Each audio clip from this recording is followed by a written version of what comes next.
Hello, welcome. I'm Hannah. Today we're going to be talking about the Shine by SD Treasure Pop-Up Palette. It's the palette of all iridescent shadows that they came out with in August. I made my order on August 26th. They had some delays. I had some pre-order items that were then extra delayed, and I ended up getting it just a couple days ago. I think October 4th or 5th, something like that. I've only used one of them so far. I thought it would be fun to kind of like dive in, try out all of these, see if they're actually like really good indie iridescent shadows for the price, because this palette is under $30, which means that each of these shadows are $5 shadows. If you have any experience with indie iridescence, you know that coming from brands like Shine by SD, Cleona, Davina, Terra Moons, they can be anywhere from like 10 to 17-ish dollars each. So if this is the real deal, then that's a really good price. So I wanted to dive in, try them all on my eyes, and figure that out. I don't have anything on my eyes, and I am personally not a big like black base person, but that is a big part of the conversation when it comes to iridescent shadows, and I know a lot of people like to layer them. So I'm gonna see if I can use this black shadow to like tap on the outer part of my eye so then I can layer the shadow over my bare lid and over the black shadow. I'll see if I can do that without like really moving the shadow. Also, I hurt my finger. I said this on Instagram, but my boyfriend has a haunted house. I was cutting a costume and I like poked my scissor through it into my finger, and this is what we're dealing with now. But I'm here to spread the message about scissor safety. I hurt myself, so you don't have to. Be careful with scissors. They're real. Okay, the black eyeshadow that I have is just like a little ColourPop one, and I'm gonna pop that on the outer part of my eye. I don't know. It looks to me like in this palette, 5 of the shadows are really flaky and one of them looks less flaky. I haven't tried the one that looks less flaky, but I think that might be the one that's hardest to layer on top of a shadow. I just feel like it's gonna move around, but we'll find out. The shadows all have like a little star imprint, which is cute. And the shadow that looks less flaky is actually the first one that we're going to be trying. It's the shade Prize. These also are magnetic, so they pop out with a little magnetic tool, and they have the shade names on the back already, which is really cool. I feel like it's all ready for me to mix in with my single shadows if that's what I want to do. My one concern though is that some of these are really flaky and they also feel kind of like overfilled in a way. I had tried to pick up, I think, this one with my magnetic tool, and my magnet was going through the top layer of flaky shadow and kind of like crushing it a little bit. Maybe that's fine because it seems like it has like kind of like extra product in it anyway, but that is something to note. So yeah, let's go in the first shade, Prize. So even though it looks like a harder pressed shadow, you can see, or at least I can see, that when I dip my finger in, it moves around in the pan, which shows me that it's really not hard pressed, because when you dip your finger into a hard pressed shadow, it feels like you're rubbing a wet rock. And this feels like a flaky shadow. It's not focusing, but it looks like it might have like a blue tint to my eye. This one also looks pretty opaque. Huh, that looks really pretty actually over the black base. I can't believe we're just starting and it's already this messy. The thing about a shadow like this, as opposed to the other ones that are more flaky, is I feel like the flakier ones kind of like look more exciting and intriguing, but this type of formula is definitely more conducive to like using on my inner corner and keeping it in one spot. But I also think from seeing it like this, that teal over the black base, that looks so pretty. I'm like, maybe people that layer iridescent shadows over black bases are like onto something. I didn't expect that to like glide on top. I thought it was going to kind of like pull up the black shadow and mess with it, but it just patted over top really easily. I don't think I'd be wearing this like on my lid like that. Oh, I got black shadow on my finger. But I would be pulling it in my inner corner. Let me try to pick this up with a brush. Let's see if through all this mess I can show you what it would look like on the inner corner. It is hard to tell because I already messed it up with the black in there, but I feel like that teal shade that I'm seeing looks like something that's really unique to my collection. I feel like I have most of the, you know, normal primary, secondary colors, but I don't think I have a teal inner corner shade like this. I'm gonna try it on my other eye too to see if it just looks that teal because it mixed with the black. Okay, it does definitely look more teal on this eye, but I think this would definitely, like, it's teal enough to make sense as the inner corner with a teal look. Cool. This is going to be such a messy video, I can already tell. It's just occurring to me now that I can just, like, put on this black with the brush like I normally would and not look like as much of a lunatic. And keep the black off my finger so it's not mixing with these shades. Okay, the next one we're going to be talking about is Fortune in the top row. This one looks really flaky. Oh, and you can see even just like putting my finger in it, it's crumbling. I feel like these are shadows that I'm definitely going to have to be gentle with. And a lot picked up on my finger.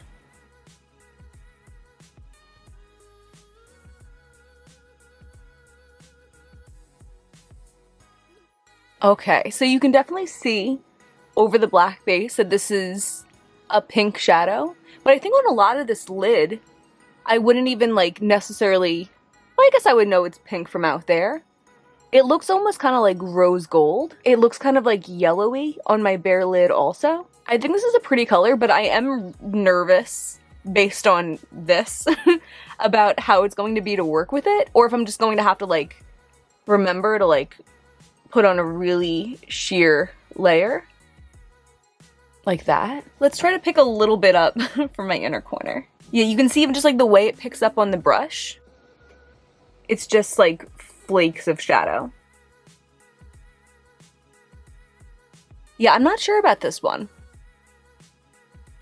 I think usually with my iridescents, I prefer using inner corner shades that are a little bit more smooth, because this just makes me a little bit nervous that I'm going to get to the end of my look and like make a huge mess. Generally, when I remove eye makeup, I'll use like my cleansing balm right before I use my face wash, and that will take off any wacky eyeshadow that I have on. When I do these eye swatch videos, I do use a makeup wipe just because I can't wash my face between every take, and I could tell when I was removing them that the first one that looked more smooth felt fine and smooth coming off, and this one that looked very chunky, like I could really feel the particles pushing into my skin as I was removing it. So if you're someone who's sensitive to kind of like rougher shards of eyeshadow, this might be something that you want to take into consideration. Next, we're going to do the shade Precious on the top row. This one feels like somewhere between the first two shadows, actually. It doesn't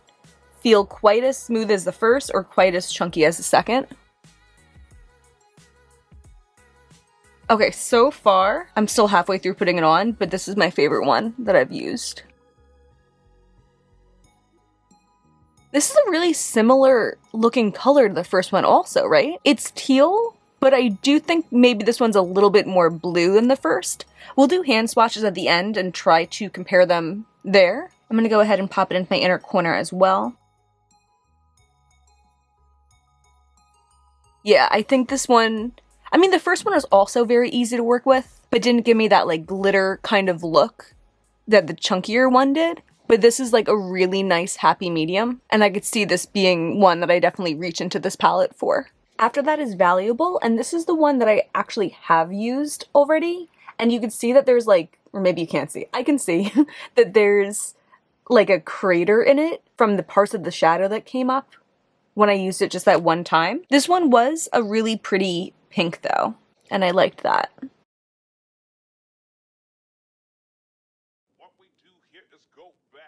Wow. I think also of all the shadows so far, this one looks the most vibrant on my inner part when it's not under the black base. I mean, this one you could tell that it's a teal, but this one looks more pink than this one looks teal. Do you know?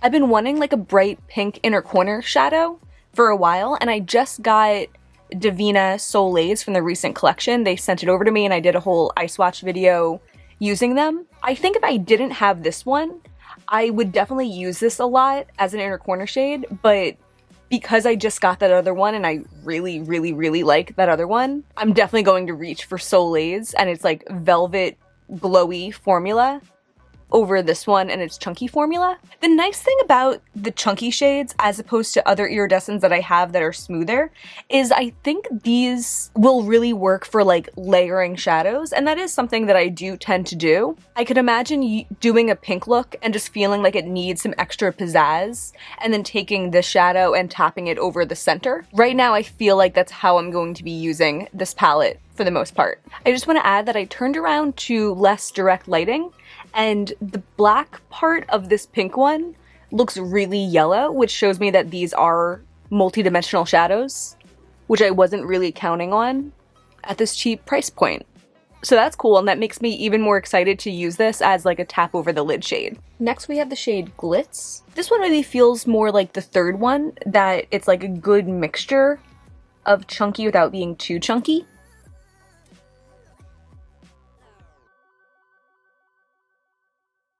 Oh.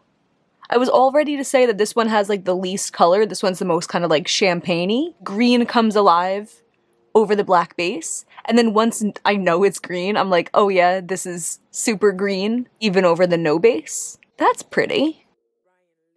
I do think that this is a unique shade in my collection because I feel like a lot of the greens I have are like a neon electric Kelly green, which I really like and I'm into, but at the same time, when I'm doing more of like an olivey look and I want a corresponding inner corner shade, that like neon Kelly green doesn't go with it, and I think this actually would go with those looks a lot better. Yeah, I really like this one. This is one of my favorites so far because I think there is like an actual opening for it in my collection. The last shadow is called Sparkle and Shine. This one feels more sheer when I pick it up.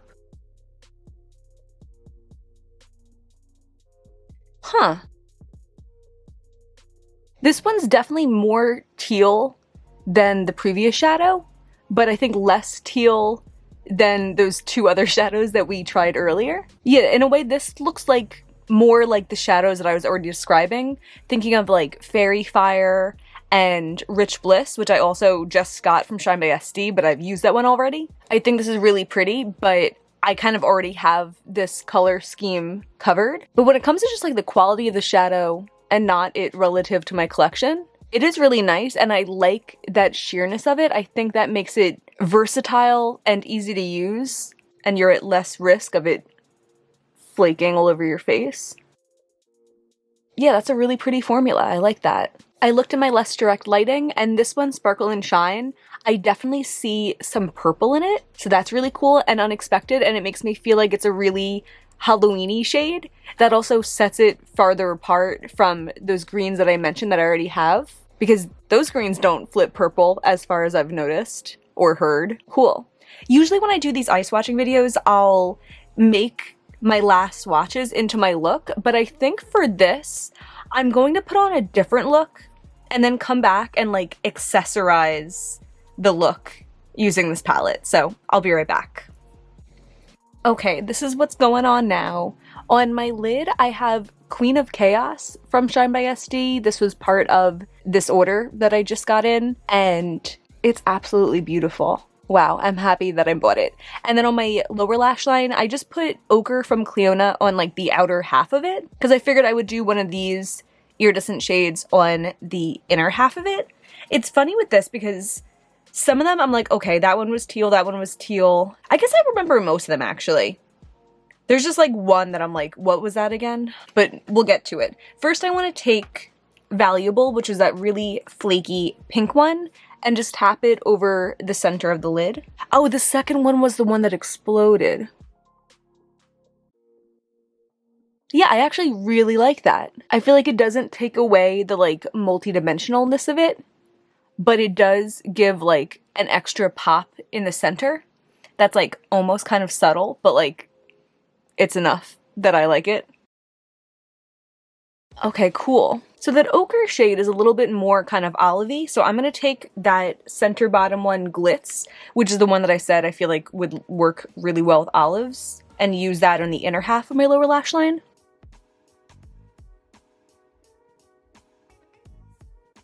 I feel like this may be not the ideal formula for a lower lash line because it doesn't seem like it wants to stay put.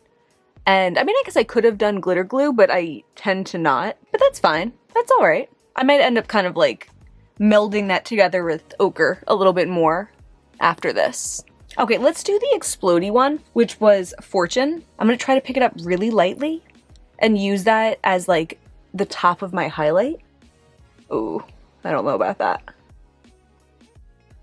I like to keep it like way up in the top. Oh, I forgot how silver this one is. This is actually one that I already did put on my face. I forgot. Okay, on my other side then, I'm gonna take Sparkle and Shine, which was the last one, that green, and do that up here. We'll see when we pull out which one works better, but I mean, I think it's gonna be this one. I just feel like this Fortune one has some kind of like grayness to it that just doesn't meld with my skin tone. And then for my inner corner, let's go with the third one, Precious, which was the teal that kind of felt like a hybrid of the formulas, and I liked it. Cute.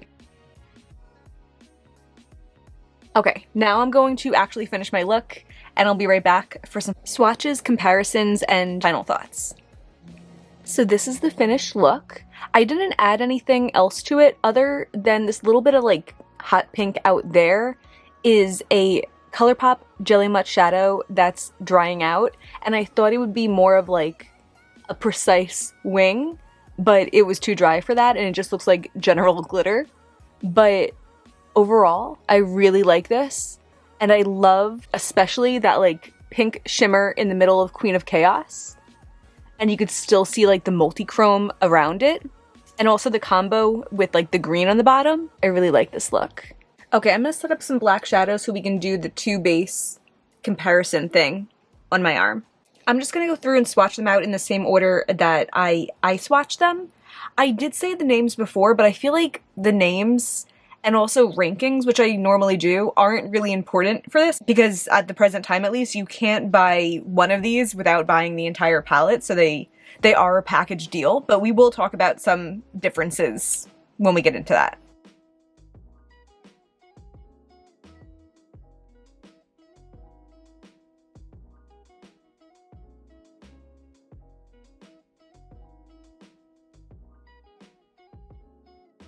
Interesting. It's funny that this first shade and this third shade, I was calling both of them teal, but looking at them like this, I'm like, the first one's definitely the true teal, and this third one looks way more like a blue. That's very interesting. I'm gonna show you under my flashlight how these sparkle.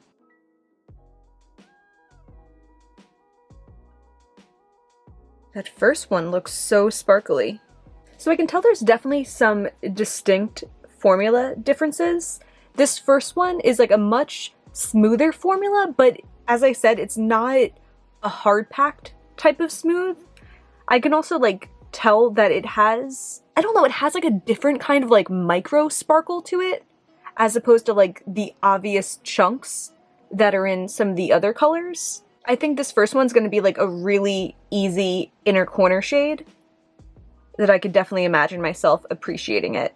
And I love the tone of it over this dark base. This second one I feel like has the biggest learning curve because every time I went into it, it was just so much shadow kicking back at me, and I think I was picking up too much to easily and comfortably use.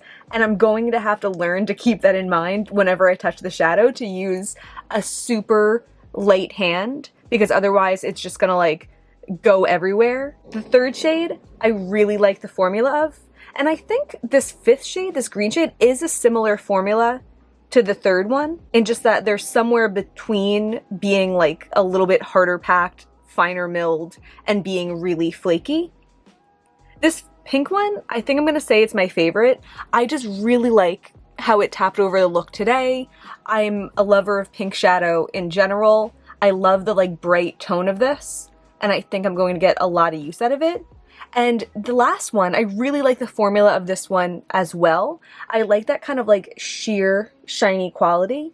And in that flashlight footage, I think you could tell that it's one of the most sparkly ones. I also think looking at them, you can't really tell in this light either way, but this pink one and the last one definitely have a multi-chrome to them, that this one shifts like purple and this one shifts yellow. I haven't noticed that in any of the other shades, but I'm so happy that I have that in at least two because I was not expecting that at this price point. I want to do some like quick formula comparisons. I grabbed Red Giant from Terra Moons. This is a formula that I find really easy to use on my inner corner because it's very controllable. You could see the way that it reflects light. It is different than these. I feel like these reflect light in more of a straightforward way. They don't kind of like flip and tumble the way that Red Giant does. But that is to be expected because Red Giant is a much more expensive eyeshadow. I also want to swatch out Soleil's from Divina, which I mentioned before because it's what I'm using as a pink inner corner shade now when I need it. This is a velvet formula. It's not marketed as an iridescent, but I just really like using it in that way. Feeling-wise, it feels much more similar to Space Baby.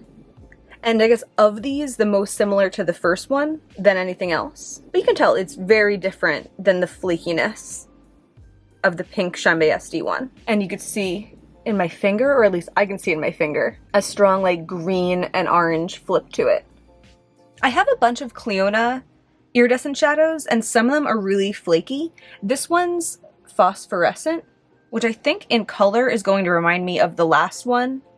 Yeah, kind of that same green tone that Fairy Fire and Rich Bliss have also. Yeah, I'd say the formula is pretty similar to that one, which kind of says to me that the difference in formula between this and these isn't necessarily Shine by SD being cheap to make a cheaper palette. It's just like a choice because you can get the same type of formula in a Clionadh shadow that's, I don't know exactly how much this one is, but I bet it's between $10 and $15. I do like this palette a lot. I feel like I've been selling myself on it for the duration of this video, but especially seeing it with the comparisons, especially kind of seeing it in action in a way that I would use it, I really do like these. I probably am going to avoid the second one, realistically. I think someone with a smaller collection would just learn and remember how to use it and use it appropriately. But for me, with so many shadows that I already feel like I can't give any of them the attention they deserve, I'm not gonna reach for a shadow that I had a negative experience with. But I think I definitely will be using this pink. I could imagine myself popping it out of this palette also because they're magnetic and remove really easily, as I think I already said, and adding that to my own custom palettes to do exactly what I did today with. I think this first teal one, I'm definitely going to be using as an inner corner. This last one I'm excited about. I'm excited about the tone of this.